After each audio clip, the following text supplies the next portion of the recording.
Memang hujan. Yo, monggo. Tentukan ada podang kuning. Sudah? Oh nanti. Oke, terima kasih matur semua nuwun. Studio Sanak Kadang Family juga terima kasih matur semua nuwun semuanya.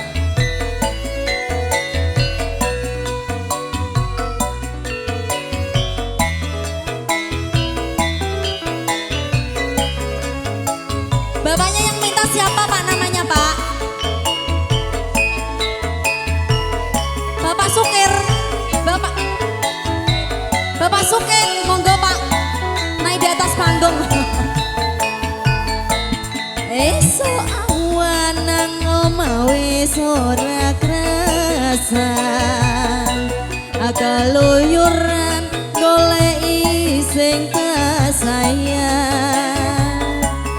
Mubeng-mubeng mider anggonku goleki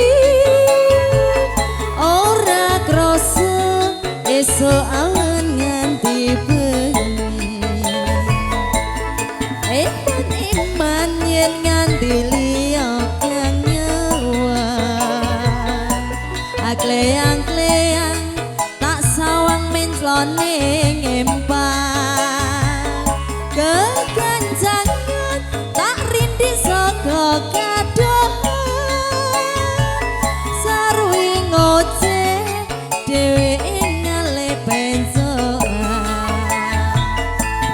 elo kali tak suwun bojo ngiji podang kuning agawe pikirku komeng leret ireng tak suwun tambah manis iso bunga yen kelakon nyanding slirane ora bakal atiku kewiwang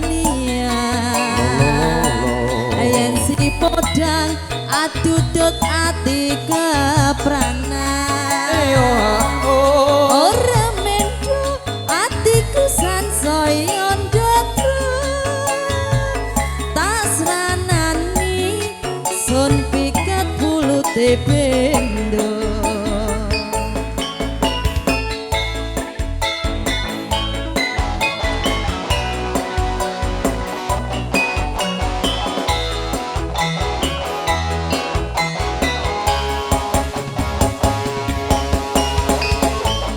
Bapak Sukin monggo mriki Pak.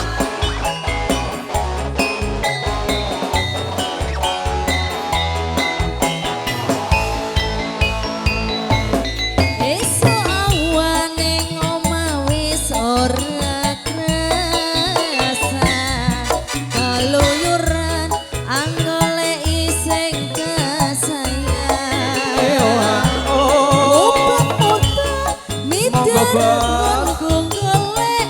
matur suwun. Terima kasih matur sembah nuwun. Ora krasa esuk awan nganti iman yen nganti liya kang nyawa akleang-kleang sing tak sawang menclon ning empang kekencangan tak titi saka kaduhan sarwi ngoceh dhewe ngale pencoan tak suwun bojo ngiji podang kuning agawe pikirku komeng leret ireng tak sawang tambah manis iso bunga yen kelakon nyanding slirane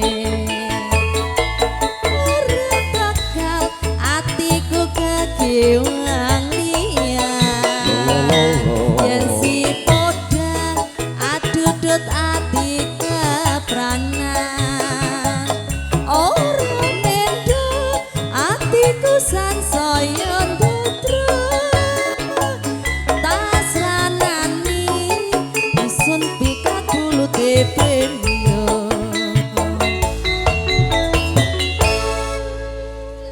Iya, podang kuning permintaan dari Bapak yang Bapak di depan. Sukin. Bapak Sukin, nggih, Sukin, Bapak teman-teman ya. aturaken nggih. Muga dados renone ing penggalih.